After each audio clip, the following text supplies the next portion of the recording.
Welcome to BCGhostTowns.com. I'm your host, John Mitchell, and today we're going to go all the way up to Cariboo, find ourselves a real live gold panner. Not just any gold panner. Gary Smith has had over 40 years working the creeks up here, and he's going to show us how things pan out.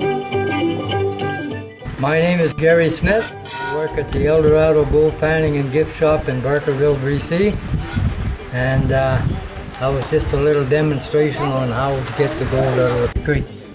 You side shake your pan, you work the gold back and forth sideways, work it down to the bottom of the pan.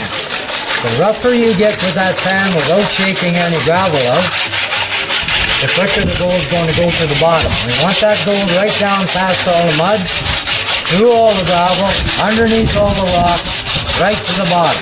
So you've got to get that gravel loosened up. Put some more water in and pour your muddy water out. Now, when you're panning in the creek, you're going to have to dump that water out probably 10 or 20 times. Then you wash the bigger rocks and pebbles off and get rid of those. Now, if you're panning in the creek, you got to wash all the mud and clay off the stones before you throw them back in the creek, because you don't want to throw away a big muddy rock with a gold nugget stuck to the side of it. You would never forgive yourself. And I probably wouldn't forgive you either, because I would have thought that I taught you better than that. Okay. The next step after you get the bigger rocks out is you side shake everything forward in the pan. Bring the pan up to 1 inch clean here at the front. Never, never, never, never, never shake the gravel out. Work the gold down underneath in the deepest part. Now the reason for going sideways with gravel is the pan is tipped that direction. Any gold in this gravel will go back and forth till it centers in the half moon at the base here. Because the lip of the pan is tilted that way, any gold in this gravel will go back and forth until it centers in the top of the pan. You work that gold down into the center of that pan. Always keep an inch clean. Never shake the gravel out. Stop shaking. Tip the pan forward. Push it straight down in the water. Nothing is moving. You pull straight back, let the water peel off the top layer of gravel. The only gravel you want leaving your pan at any time is the top layer, because you keep sinking the gold underneath it. Work the gold down, bury it on the bottom. Oh, that big one's really rattling around in there. Sink it down to the bottom of the pan, stop shaking, tilt it forward, straight in, straight back, peel away the top layer of sand and gravel. The only way down to the gold is to uncover it. Work that gold down again, bury it in the bottom of that pan. Always work your pan sideways. Keep washing off the top layer of gravel so that you can uncover the gold you keep sinking. There you go. Now we're getting down to where most people start to seize up at the elbows, and then they start to grind the teeth and knock the knees together, and they get afraid of letting their gravel go, and they start to hoard the gravel, and they let 1 grain of sand every 45 minutes come out. McDonald's opens at 9 in the morning. They're still here. So we're going to teach you a different trick here. We're going to rotate our pan. We're going to outline that mass of gravel that's in there with about 1 inch of water all the way around the outside of it. And that gives us the right amount of water to rotate your pan, drop it at the back, and stop.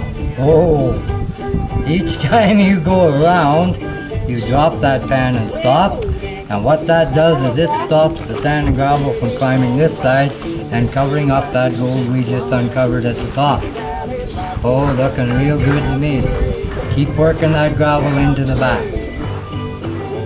Now, we got some huge nuggets in there. So we're going to take those out of there. But we don't want to lose those on the way back. And we're going to keep working on this pan again. What we're going to do is we're going to keep working that gravel to the back. Drop the pan at the back each time and stop. Now we're going to work most of the gravel into the back of the pan. And now we know where most of our gold is, right? So we're going to leave that gold up there where it's safe. We're going to put an imaginary line in here. We're going to sink whatever got passed in the bottom, bury it underneath that sand and gravel. Now most people make the mistake and watch the pan on the tip. You never watch the tip of the pan. You watch the crevice at the back. That's where you sink the gold to. bury whatever gold got past in that crevice. Keep walking away the sand and gravel. Now you're always watching back here. If gold gets up near the tip of that pan, it's too late. You're going to lose it anyway because you can't stop fast enough to save it. Keep walking away the sand and gravel. Bury any gold that got past. Keep walking that sand and gravel over there. Now we're watching this crevice at the back. We've got a gold light coming up on the corner, so we're going to sink it. Bury it. Keep walking away the sand and gravel.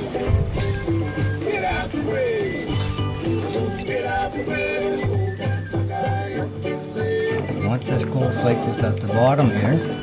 Back with, oh, there's 3 of them in there. So we want those back with this gold we left at the top. So we're going to turn that pan around and bury everything again. Now we know our gold is underneath there, right? So what we're going to do is we're just barely going to touch the gold with the tip of the wave, and we're going to walk that sand and gravel over. Oh, looking pretty good to me. Really good to me. Now we want to get rid of that fine sand without losing any gold. So we're going to wobble the pan back and forth. We're going to do a little boogie woogie flip flop in there, kick the black sand out front, kick the gold in the back. Now the sand is in front of our gold. The trick here is you just barely touch the gold with the tip of the wave, and you can walk the sand and gravel away from the front just by pushing the pan straight down, straight back, straight down, straight back, just like tickling the pink nose on the bunny rabbit. And if you do it off the end because you're finished. In there. What kind of values are we talking there? Oh, we're looking close to $2,000 in there. Wow, and it's just that easy. Yep. Until you get to the creek. Then the creek has other ideas. Out of the pan.